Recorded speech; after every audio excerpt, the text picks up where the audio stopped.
Zindaba zesiNdebele esukuthulela zona emalengelengeni nanzi ezithujileko.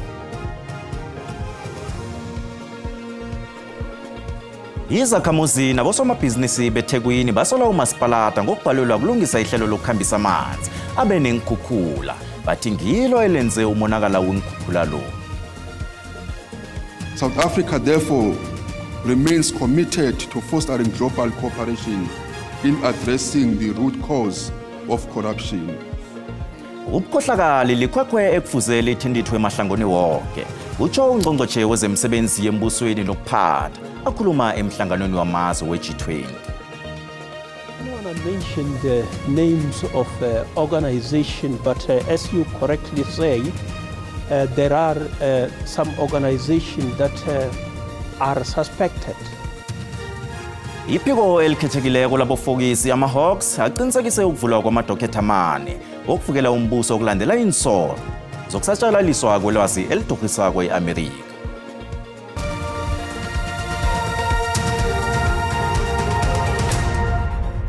Kwaba kuhle ukuhlanganiswa zindaba godi ku-SABC1 ngesiNdebele. Lotshani. Iphiko elikhethekileko labofokisi ama-Hawks aqinisekise ukuvulwa kwamadokhetha amane okuvukela umbuso okulandela insolo zokusabalaliswa kwelwazi elidurhisako e-Amerika elimalungana nomthetho wokuthathwa kwenarha kubanikazi ibuyiselwe ezandleni ezifaneleko i-Expropriation Act, inhlangano zepolitiki ekubalwa hlangana nazo umkhondo wesizwe phat nabanye abantu abazijameleko bafake ingongoyilo ezithi batsho i-AfriForum idurhise umengameli we-Amerika uDonald Trump ngendaba le. Lokhu kubangele ukuthi uTrump ahlabe eSouth Africa ayisole ngokuthi batsho ilimaza amalungelo wamabhulu. Nanyana umphathi wama-Hawks angakhenge afune ukuhlathulula kuhle ukuthi avulelwe ubani amacala wokuvukela umbuso. Uthi batsho amacala wobelelesi abekelelwe phambili angeze akhandela ukubopha umuntu nange umtjhutshisi angafumana ukuthi kunecala elenziwako. I don't want to mention the names of organizations, but as you correctly say, there are some organizations that are suspected to be involved, but certain complainants have indicated that this and that organization seems to be the ones that are actually advocating something that appear to be high treason. Nayikhibe kunobufakazi obunye obuvelako kungabotshwa abanye godu. When the time comes at the conclusion of the investigation, the National Prosecuting Authority will determine as to whether with what we have collected is sufficient for anyone to be secured before court. Olivier bekakhuluma emhlanganweni weSouth Africa wokulinga ukuza namahlelo wokulwisana nobelelesi obuhleliweko. Umbuzo uthi likhona isekelo elivela emazweni amanye na? There is cooperation to a certain extent, not all. Other countries, especially repatriations of people, they just don't really easily happen. Some even the repatriation of vehicles. It's also easy said than done. When it comes to implementation, it just don't happen. Ekhasini lethu le-Facebook sikubuzile asicale umbono wakho owuthumele nganeno.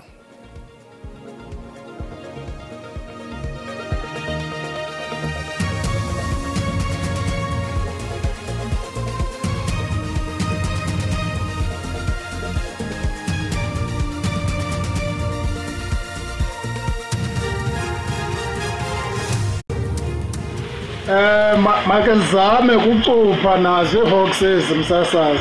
Ake zizame ukuyicupha lento zibone ubunyane bayo babungakanani. Ngaphambi kokuba bavule amaqala, ingabe amaphenyo enziwe ngokwaneleko na? Izwe laseNingizimu Afrika ke lifela nje ukuthi lathatha izwe laka Israel olifaka enkantolo. Aberegile ama-Hawks. Bonke bebale amala. Abalele lesibi zakasigonyela.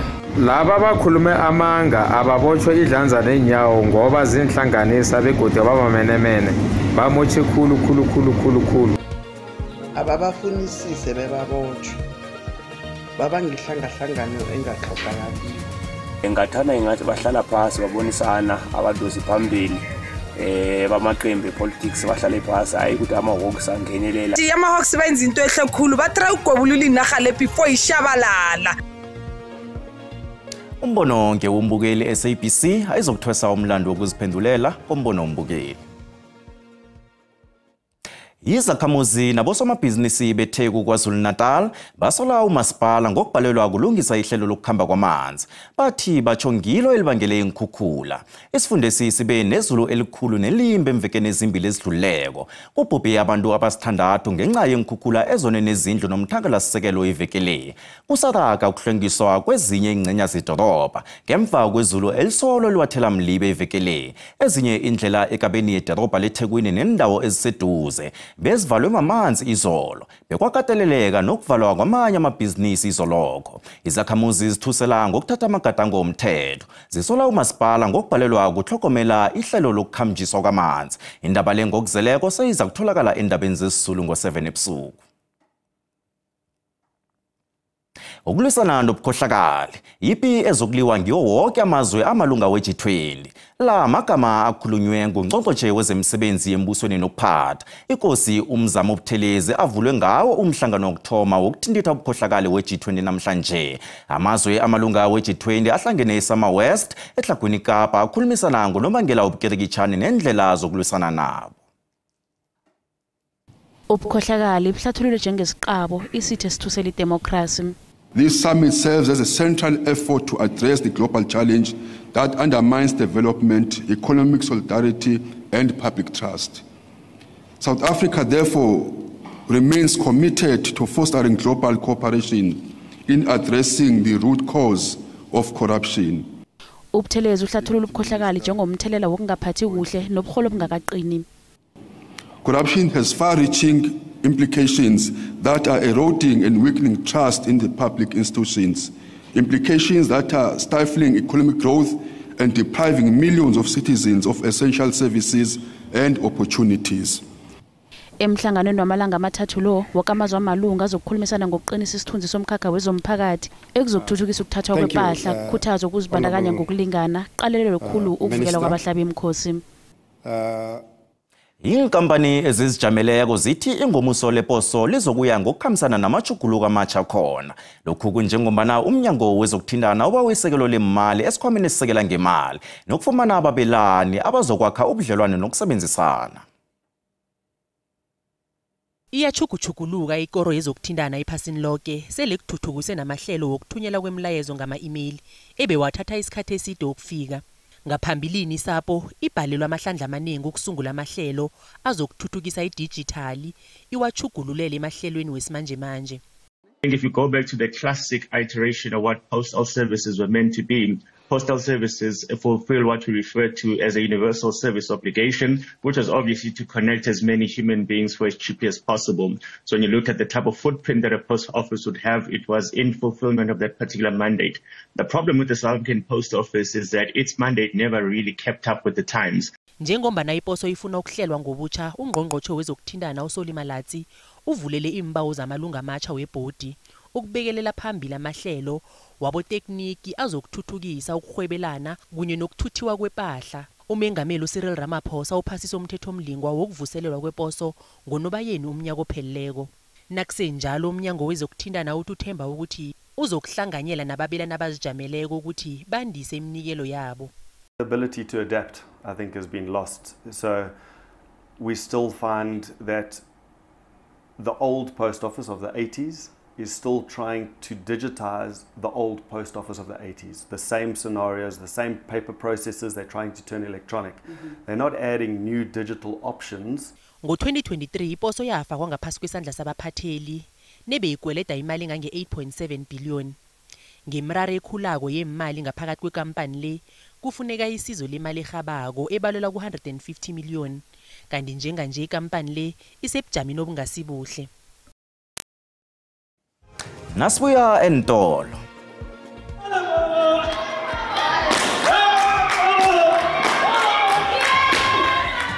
Innoto zililebe kwasa komjekejeke nakuba umnandi solo basakhuluma ngabona nje ababuya khona.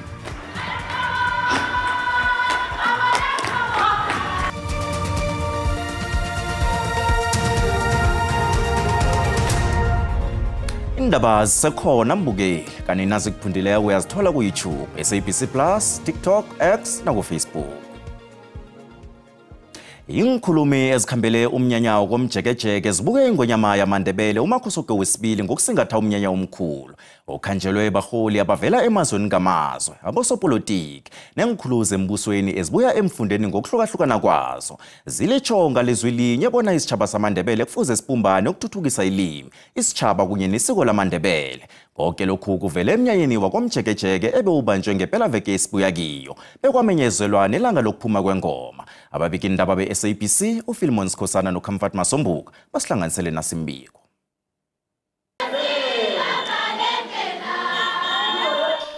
Ube ngohlukileyo kumnyanya ukugidinga ilanga lengwenyama yakhotamako usilamba kulomnyaka.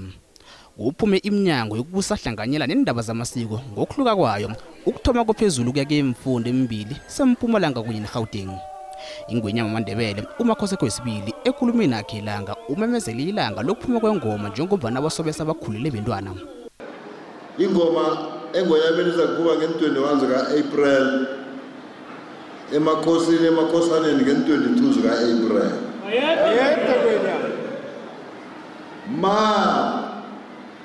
AmaNdebele nami ngasitshela ukuthi basayifuna ingoma or basayifuni na. Ngoba ingoma mdekhambe ngomthetho nangesiko lakho. Sikhalima abantu abenza izinto ezingakhambisani nesiko lengoma. Ungqongqotho umnyango kusahlanganyela nendaba zamasiko uvele enkosini Hlabisa ubuke indlela amaNdebele aphethe ngayo isiko lokukhuliswa komntwana omsana. AmaNdebele are known for practicing safe ingoma, which does not result to death or in amputation of our children.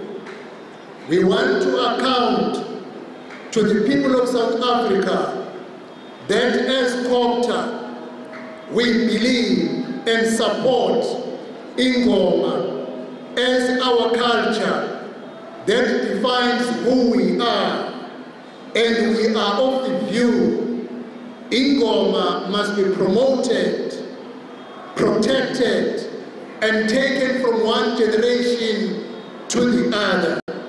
Usihlalo wekomiti yokubusahlanganyela nendaba zamasiko eParliament uZweli Mkhize uthi umnyanya lo kufuze ukhanjelwe eSouth Africa wonke. We want to congratulate His Majesty for hosting such a very successful event, and I must say that it needs to be a calendar event that all South Africans should be looking forward to seeing or visiting in every year. Ukomishinara wekomitini emsebenzi embusweni uProfessor Somadoda Fikeni uthi njengelizwe lisathuthukako kezomnotho kuqhakathekile bona sikhambe enyaweni zelizwe elifana neChina ekubekeni phambili ilimi namasiko ethu. Abakhambeli bomnyanya lo bathi isizukulwane esizako kufanele sibonakale emnyanyeni efana nale. Lelanga leli libekiwe ukuthi wonke umuntu kufanele alazi. So abantu bethu nabo singathi bangakhamba bayibone lento le bakhambisane nathi kulento esikhambako. Indabeni ze-SABC kinguPhilemon Sikhosana eJohannesburg. Nakusenjalo umphako bongadliwa umntwana khona apha komjekejeke abathandi bobumnandi babheme bakholwa ngomvumo negidwe bekulapho bekuthe khiya imibala emihle ekhanyako evunulo yaboma bamaNdebele bangene bagadanga budonda nawungakatshetshi bowungacabanga bona abafundiswe bonotatayi ngitsho iPenguin yona etata yako nayikhambako ukunana banjaya.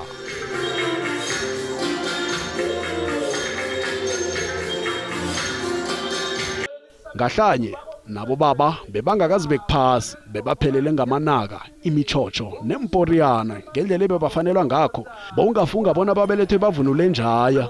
Imbongi ngize zithware yonke into ngamaphimbazo aveza abantwana belothe. Ngokhoselisa amanyamakhosi umakhamba kabuthaka njengelanga lehloko ungabizo sabele ngongakhethi ibala lomuntu lifike selifika nebutho lengwenyama lenze laziwa ngakho.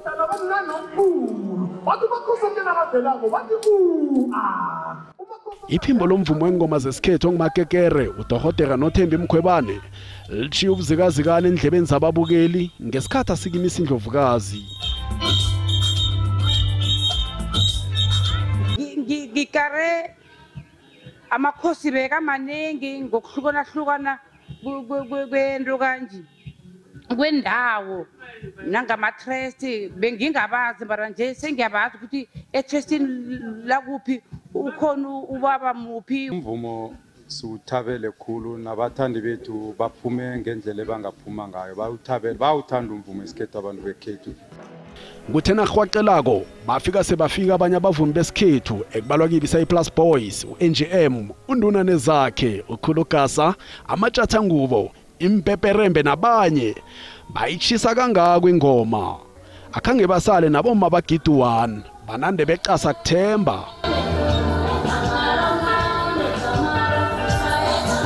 Nawuyingadla bayigadange kwasikinyeke phasi.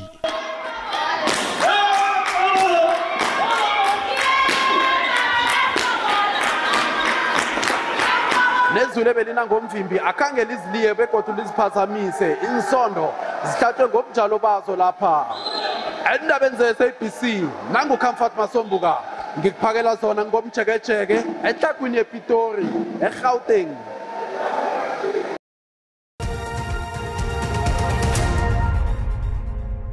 Ezemali iranda liqinile nalinganiswa nezinye imali ezinkulu.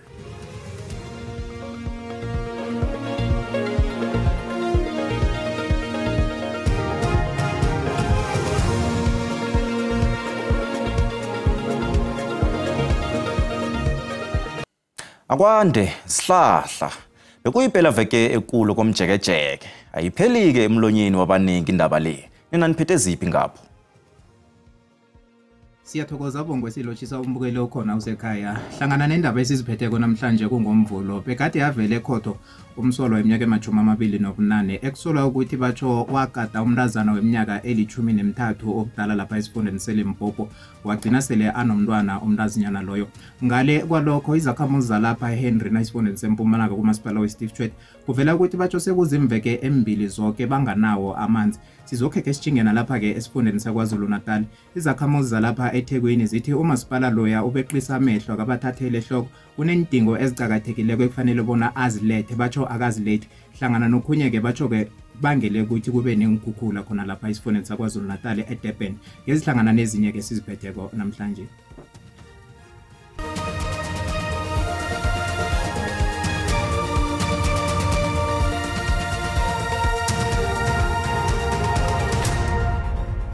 Thokozile Zihlahla loshana ekhaya ngomvulo entambama sizokucalela ukuthi bunjani ubujamo bakho bezulu. Sibona lapha ligubze sengamafu endaweni zangapha ngeKapa nawuthi uyathoma uqala kuleza ndawo zePumalanga Kapa litholakala nge-30% nangale ehlagwini Kapa nawufika kulezi ndawo eziphakathi nesifunda sangePumalanga Kapa lithome nge-60% lirabhule njalo lidlule bomakhelwane elisuthu lithinge ngale endaweni zangeMpumalanga nangapha ngeGauteng nge-60% nesifundeni sangaleke ngeNorth West Bomayikeng nakhona ke uzalifumana nge-60%.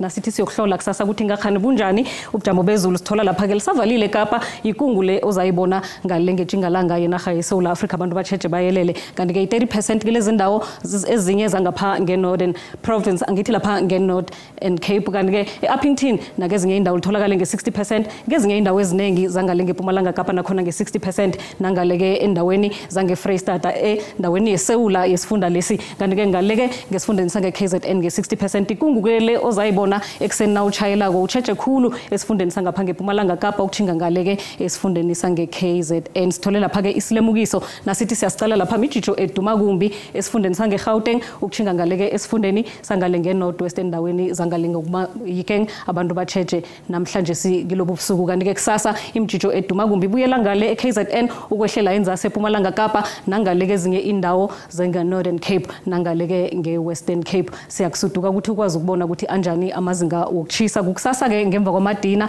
la sibona khona ke isifunda sangapha ngeGauteng ePitori liyachisa nge30 lapha eJohannesburg lifuthumele nge27 lapha ke endaweni zangempumalanga iEmelo ifuthumele kamnandi nge24 imbombela nge29 lapha ke ePhalabura isifundeni sangaleke ngeLimpopo nge32 kuyachisa iPhulukwane ifuthumele nge28 sibuyela ngaleke endaweni zangale ngakubo Richards Bay sibona lapha ke lifuthumele nge29 lapha eDurban nge28 sifunda sangaleke ngakwaZulu Natal iPietermaritzburg nge27 iLadysmith yona ke iyachisa nge30 nawuthi yokuqala ke endaweni yangale ngeMpumalanga angithi ngeJingalanga Kapa iCape Town ifuthumele nge27 nawuthi uyaqala ke endaweni zakubo Sutherland ngaleke ngeNorthern Cape sibona nge26 nakhona lifuthumele kanti ke endaweni zangale bo Springbok khona ke kuyachisa nge30 Uppington ichise khulu nge38 kanti ke iGqeberha yona ke ipholile nge23 esifundeni sangale ke ngeMpumalanga Kapa sibonane kodwa ngesikhathi esilandelako Tido